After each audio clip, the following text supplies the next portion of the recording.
മുറുകെ പിടിക്കുന്നവരെന്ന് പറഞ്ഞാൽ ഒരു ഡിഫറൻസ് അവിടെ വേർതിരിച്ചു കിട്ടില്ല. അതുകൊണ്ട് റസൂലുള്ള ഖുർആൻ പിടിക്കുന്നവരെന്ന് മറുപടി പറഞ്ഞില്ല. അതുപോലെ തന്നെ റസൂലുള്ള പറഞ്ഞത് എന്താണ്? മാ അനാ അലൈഹി വസ്വഹാബി, മാ അനാ അലൈഹി വസ്വഹാബി, ഞാനും എന്റെ അനുയായികളും ഞാനും എന്റെ സഹചാരികളും ഞാനും എന്റെ സ്വഹാബയും ഏത് വഴിയിലൂടെ കടന്നുപോയോ, ഏത് വഴി സ്വീകരിച്ചോ ആ വഴിയെ അടിസ്ഥാന വഴിയായി സ്വീകരിച്ചവർ. എന്തുകൊണ്ട്? പ്രവാചകൻ അത് മറ്റൊരിക്കൽ പറഞ്ഞിട്ടുണ്ട്. തറക്തു ഫീകും അംറൈനി ലം തദില്ലു മാ തമസ്സക്തും ബിഹിമാ കിതാബുല്ലാഹി വസുന്നത്തു റസൂലിഹി. പലപ്പോഴും സ്വഹാബികളെയും മദ്ഹബിന്റെ ഇമാമുമാരെയും കഴിഞ്ഞ 14 നൂറ്റാണ്ടുകളിൽ കടന്നുപോയ പൗരാണികരായ പ്രത്യുൽപ്പന്നമതികളായ പണ്ഡിത പ്രഭുക്കളെയും ചരിത്രത്തിന്റെ പിന്നാമ്പുറങ്ങളിലേക്ക് തള്ളിക്കളയാൻ ഈ സമൂഹത്തിലെ അവാന്തര വിഭാഗക്കാർ പറയാറുള്ള ഒരു ഹദീസാണിത്. എന്താണ് ഇതിന്റെ അർത്ഥം? തറക്തു ഫീകും അംറൈനി, 2 കാര്യം ഞാൻ നിങ്ങൾക്ക് കൈമാറുകയാ.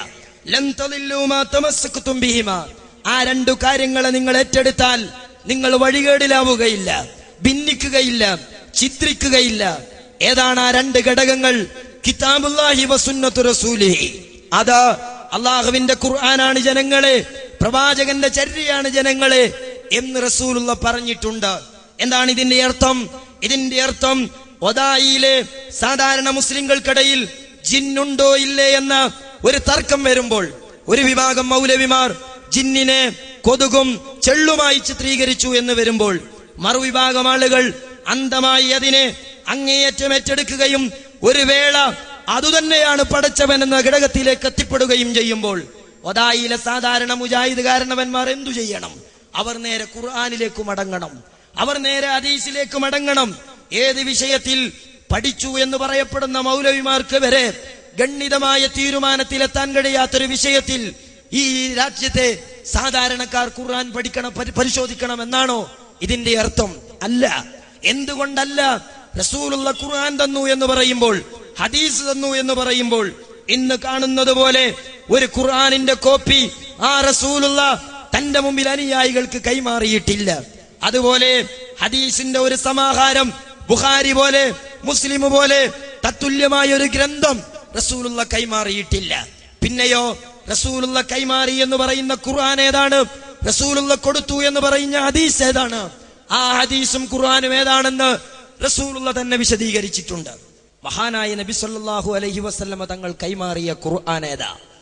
ഒരു ഖുർആനിന്റെ കോപ്പി ലോകത്തില്ല, ഹദീസിന്റെ ഒരു സമാഹാരം ലോകത്തില്ല. പിന്നേതാ റസൂലുള്ള പറഞ്ഞ ഖുർആൻ? നബി സല്ലല്ലാഹു അലൈഹി വസല്ലമ തങ്ങൾ തന്നെ അത് വിശദീകരിച്ചു. അസ്ഹാബി കന്നുജൂം ഫബിഅയ്ഹി മുഖ്തദൈതും യുഖ്തദൈതും, ഞാൻ കൈമാറുന്ന ഖുർആൻ ഉള്ളത് സ്വഹാബിമാരുടെ കൽബുകളില, ഹൃദയത്തില.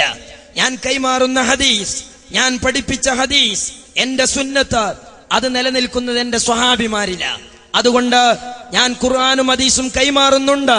പക്ഷേ അത് സഞ്ചരിക്കുന്ന ഖുർആനായ സിദ്ദീഖുൽ അക്ബർ റളിയല്ലാഹു അൻഹുവാണ്. സഞ്ചരിക്കുന്ന ഹദീസ് ബഹുമാനപ്പെട്ട ഉമർ ഇബ്നുൽ ഖത്താബ് റളിയല്ലാഹു തആല അൻഹുവ. അല്ലാത്തൊരു ഹദീസ്, ഒരു ഗ്രന്ഥമോ ഒരു സമാഹാരമോ ലോകത്തില്ല. അതുകൊണ്ട് തന്നെ പ്രിയമുള്ള സഹോദരന്മാരെ, അള്ളാഹുവിന്റെ റസൂൽ വ്യക്തമായി പറഞ്ഞു, ആ സ്വർഗത്തിൽ പോകുന്ന വിഭാഗമാരാണ് മാ അന അലൈഹി വസ്വഹാബി, ഞാനും എന്റെ അനുയായികളും ഏതു വഴിയിലൂടെ പോയോ, എന്റെ ഖുർആൻ ഞാൻ കൽബിലേൽപ്പിച്ച, എന്റെ സുന്നത്തിനെ ഞാൻ കർമ്മത്തിൽ കൈമാറിയ എന്റെ സ്വഹാബ ഏത് വഴിയാണോ പഠിപ്പിച്ചത്, എങ്ങനെയാണോ ജീവിച്ചത്, എങ്ങനെയാണോ മരിച്ചത്, ആ വഴി സ്വീകരിച്ചവരാണ് സ്വർഗത്തിൽ പോകുന്ന വിഭാഗം. ഇത് നമ്മൾ പറയുമ്പോൾ, ഇത് നമ്മൾ സമൂഹത്തോട് പറയുമ്പോൾ പലപ്പോഴും 73 വിഭാഗത്തിൽ ചില വിഭാഗങ്ങളൊക്കെ നമ്മുടെ നാടുകളിലുണ്ട്. കേരളത്തിൽ സുന്നികളും മുജാഹിദുകളും ജമാഅത്തുകാരും ചേകന്നൂരും ഖാദിയാനിയുമായി വിവിധ തട്ടുകളിൽ മുസ്ലിം സമൂഹം ഓഹരി ചെയ്യപ്പെട്ടിട്ടുണ്ട്. എന്നാൽ ഈ ഹദീസ് ആർജവത്വത്തോടെ പറയാനും ആ ഹദീസിൽ റസൂലുള്ള പറഞ്ഞ മില്ലത്ത് തങ്ങളാണെന്ന് അവകാശപ്പെടാനും പലപ്പോഴും അഹ്ലുസുന്നത്ത് വൽ ജമാഅത്തിന്റെ ആളുകൾക്കല്ലാതെ സാധിക്കാറില്ല. അതുകൊണ്ട് തന്നെ പലപ്പോഴും ഈ ഹദീസിനെ തള്ളിക്കളയാനും അഹ്ലുസുന്നത്ത് വൽ ജമാഅത്ത് എന്ന് പറയുന്ന പാന്താവിനെ, അഹ്ലുസുന്നത്ത് വൽ ജമാഅത്ത് എന്ന് പറഞ്ഞാൽ എന്താണ്? അഹ്ലുസുന്ന പ്രവാചകന്റെ ചര്യ സ്വീകരിച്ചവർ എന്നാണ്. വൽ ജമാഅ എന്ന് പറഞ്ഞാൽ ആ ചര്യ ഏറ്റെടുത്ത, ആ സുന്നത്ത് കൈമാറപ്പെട്ട സ്വഹാബിമാരാകുന്ന ജമാഅത്തിനെ സ്വീകരിച്ചവർ എന്നാണ്. അങ്ങനെയുള്ള അഹ്ലുസുന്നത്ത് വൽ ജമാഅത്ത് എന്ന് പറയുന്ന വിഭാഗം, അതാണ് റസൂലുള്ള പറഞ്ഞ മാ അന അലൈഹി വസ്വഹാബി എന്നത്. മാ അന അലൈഹി വസ്വഹാബി എന്ന് ആ സ്വർഗത്തിൽ പോകുന്നവരാരാണ് എന്ന ചോദ്യത്തിന് റസൂലുള്ള പറഞ്ഞ മറുപടി മാ അന അലൈഹി വസ്വഹാബി, ഞാനും എന്റെ സ്വഹാബികളും പോയ വഴി, അഥവാ അഹ്ലുസുന്നത്ത് വൽ ജമാഅത്തിന്റെ വഴി. പല റിപ്പോർട്ടുകളിലും ആരാണ് ആ വിഭാഗം എന്ന ചോദ്യത്തിന് റസൂലുള്ള മറ്റൊരു ശൈലിയിൽ പറഞ്ഞ മറുപടിയും റിപ്പോർട്ട് ചെയ്യപ്പെട്ടിട്ടുണ്ട്. അവർ അഹ്ലുസുന്നത്ത് വൽ ജമാഅത്ത. എന്തായാലും ആശയം ഒന്നു തന്നെ. മാ അന അലൈഹി എന്ന് പറഞ്ഞാൽ അഹ്ലുസുന്ന, വസ്വഹാബി എന്ന് പറഞ്ഞാൽ വൽ ജമാഅ. അതാണ് അതിന്റെ പര്യായം. അത് പര്യായ പദങ്ങളാണ്. എന്നാൽ പലപ്പോഴും മുജാഹിദ് മൗലവിമാർ ആ വാചകത്തെ തന്നെ, കഴിഞ്ഞ നൂറ്റാണ്ടുകളിൽ മുസ്ലിങ്ങൾ സ്വീകരിച്ച ഈ വാക്കിനെ തന്നെ പലപ്പോഴും തള്ളിക്കളയാറുണ്ട്. അതിൽ ആ കൂട്ടത്തിൽ അഹ്ലുസുന്നത്ത് വൽ ജമാഅത്ത് എന്ന് പറയുന്ന, അഥവാ പ്രവാചകന്റെ ചര്യയും സ്വഹാബിമാരെയും സ്വീകരിച്ചവർ എന്ന അർത്ഥത്തിൽ അറിയപ്പെട്ട ലോക മുസ്ലിങ്ങൾക്കിടയിൽ ആ വാക്ക് തന്നെ അനിസ്ലാമികമാണ്. അല്ലെങ്കിൽ അങ്ങനെ അഹ്ലുസുന്നത്ത് വൽ ജമാഅത്താകണമെന്ന്, അഥവാ പ്രവാചകചര്യയും സ്വഹാബികളെയും സ്വീകരിക്കണമെന്ന് റസൂലുള്ള എവിടെയും പറഞ്ഞിട്ടില്ല, അള്ളാഹു എവിടെയും പറഞ്ഞിട്ടില്ല എന്ന അർത്ഥത്തിൽ ഒരു മൗലവി, ഒരു മുജാഹിദ് മൗലവി, മമ്മൂട്ടി എന്ന് പറയുന്ന സഹോദരൻ പ്രസംഗിക്കുന്നത് സഹോദരന്മാരെ നിങ്ങളൊന്ന് കാണുക. ഞങ്ങളാണ് യഥാർത്ഥ മുസ്ലിങ്ങൾ. അതേവർ പ്രയോഗിക്കുന്ന മറ്റൊരു വാചകം ഞങ്ങളാണ് സുന്നത്ത് ജമാഅത്തിന്റെ ആളുകൾ എന്നാണ്.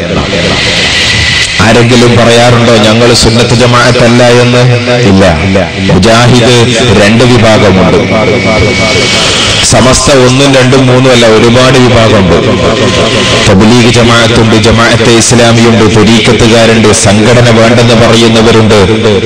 അങ്ങനെ വ്യത്യസ്തങ്ങളായ ഒരുപാട് ഗ്രൂപ്പുകളും പാർട്ടികളും പ്രസ്ഥാനങ്ങളും ഒക്കെ പറയുന്നു ഞങ്ങളാണ് യഥാർത്ഥ മുസ്ലിങ്ങൾ, യഥാർത്ഥ അഹ്ലുസുന്നത്ത് വൽ ജമാഅത്തിന്റെ ആളുകൾ.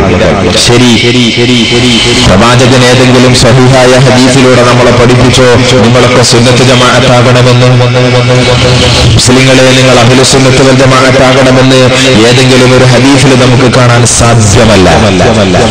അഹ്ലുസുന്നത്ത് വൽ ജമാഅത്ത് എന്ന് പറഞ്ഞാൽ പ്രവാചകനെ സ്വീകരിച്ചവരും പ്രവാചകൻ ദീൻ പഠിപ്പിച്ച സ്വഹാബിമാരെ സ്വീകരിച്ചവരും എന്നാണ്.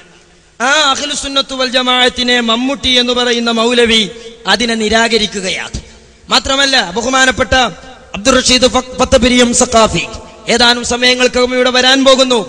അദ്ദേഹം ഈ ആശയത്തെ തന്നെ ഒരു വേദിയിൽ വെച്ച് സംസാരിക്കുമ്പോൾ അബ്ദുറഹിമാൻ അൻസാരി എന്ന് പറയുന്ന മറ്റൊരു മൗലവി ആ ഹദീസിൽ സുന്നത്തി ജമാഅത്ത് അല്ല മാ അന അലൈഹി എന്നത് എന്ന അർത്ഥത്തിൽ അദ്ദേഹം സുന്നത്തി ജമാഅത്തിനെ നിഷേധിക്കുകയും അങ്ങനെ സുന്നത്തി ജമാഅത്ത് എന്നറിയപ്പെടാൻ, സുന്നത്തി ജമാഅത്ത് എന്ന് അവകാശപ്പെടാൻ, അഹ്ലുസുന്നത്ത് വൽ ജമാഅത്ത് എന്ന് പറയാൻ ഇസ്ലാമിൽ എവിടെ തെളിവ്, എവിടെ അതിന് ഹദീസ്, എവിടെ അതിന് ആയത്ത്?